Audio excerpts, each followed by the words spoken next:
Mesdames et messieurs, bonsoir, bienvenue à notre deuxième épisode de la narration de la vie des prophètes. La séance passée, on avait raconté la vie du prophète Adam, le premier homme, le premier envoyé de Dieu, le premier messager d'Allah. Aujourd'hui, nous allons parler de Noé alayhi salam, du prophète Noé, raconter sa vie pour que vous puissiez bénéficier davantage ce qu'il a fait durant sa vie. Donc nous, l'un des plus grands prophètes que Dieu a envoyé sur terre, il a été envoyé à son peuple comme tous les prophètes de Dieu et pour annoncer l'unicité de Dieu, qu'il n'y a de Dieu que Dieu et que lui, il est son messager, bien entendu, à son peuple. Donc nous, il est venu dans une société où les gens adoraient a priori Dieu, ils suivaient le monothéisme, mais arrivé à un certain moment donné, ils se sont égarés. Et qu'est-ce qui a fait qu'ils se sont égarés? Il y avait 5 personnes qui s'appellent Sawa, Yaoud, Yaoub, Nasr et Wad. Donc ces 5 personnes, ils étaient très pieux, tellement qu'ils suivaient Dieu. Après leur mort, le peuple de Noé a décidé de construire des statues, des idoles à leur image pour se remémorer de ces belles personnes-là. Donc tellement qu'ils ont aimé ces personnes, ils ont fini cette fois-ci non pas par adorer Dieu, mais par adorer ces idoles-là. Donc nous est venu pour les rappeler de ne pas adorer ces personnes, ces statues, qui ne peuvent rien leur servir. Il faut abandonner ces processus et adorer Dieu, l'unique qui nous a créés et qui nous a demandé de le suivre. Donc il a passé quasiment toute sa vie à prêcher la bonne nouvelle, à dire à ses citoyens de cesser d'adorer Dieu. Mais son message n'était pas audible. La plupart du temps, les riches, les hommes influents, les rois ne le suivaient pas, les calomniaient, l'insultaient, les ridiculisaient. Ceux qui le suivaient, ce sont les pauvres, les misérables, les gens qui n'étaient pas considérés dans la société. Tellement que c'est eux qui le suivaient, les riches et les influents ont fini par dire que ah, Noé, toi vraiment, on ne te comprend pas parce que tous ceux qui te suivent là sont des misérables.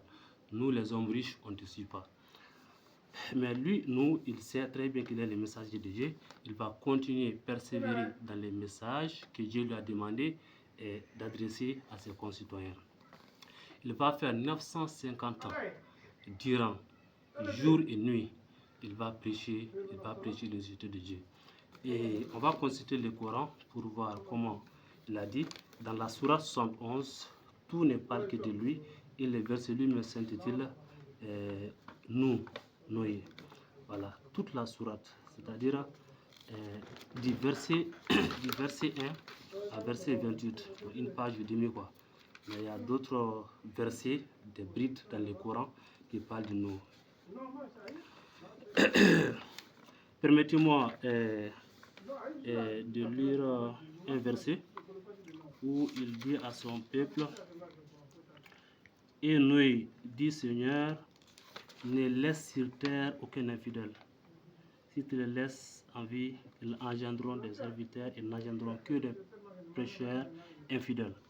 Donc, tellement qu'il est fatigué des gens infidèles, il a demandé à Dieu de ne pas épargner ces peuples-là, car si Dieu les épargne, ils ne vont qu'engendrer des gens qui ne vont jamais le suivre dans le droit chemin.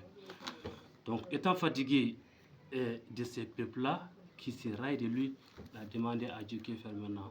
Dieu lui a dit, Noé, désormais, la porte de la repentance est bouclée et la clé est dans mes mains. Va dans le désert, construis une arche, probablement au sommet de la colline, et attends mon signe. C'est ce que Noé a fait. Et lorsqu'il a construit une arche dans le désert, finalement, les gens qui le ridiculisaient ont fini par dire maintenant, ta folie est une certitude. Comment un homme doué de bonnes raisons oserait-il aller au désert et construire une arche? Donc, ceux qui le ridiculisaient continuent de le faire, d'autant plus qu'ils ne le considéraient même pas au début, et à fortiori qu'il commence à construire une arche au milieu du désert. Donc, il n'a rien fait, il a continué il attend désormais les signes de Dieu. C'est ainsi que les signes de Dieu a apparu et Noé et les gens qui le suivent, les personnes faibles, les pauvres, les misérables, sont venus rentrer dans cette arche-là. Et tous ceux qui n'étaient pas rentrés dans cette arche, étaient des infidèles. Et parmi ces infidèles, il y a sa propre femme, soit dit au passage, qu'il ne les croyait pas, qu'il n'a jamais cru en lui d'ailleurs. Il y avait aussi son fils qui s'appelle, je crois, Yam. Nous l'a même appelé, mon fils, viens, il faut rentrer. Toute personne qui ne rentrerait pas dans cette arche-là ne sera pas épargnée. Son fils lui dit, Père, moi je vais me réfugier au sommet de la montagne. Donc il pense qu'il sera épargné en se cachant au sommet de la montagne, mais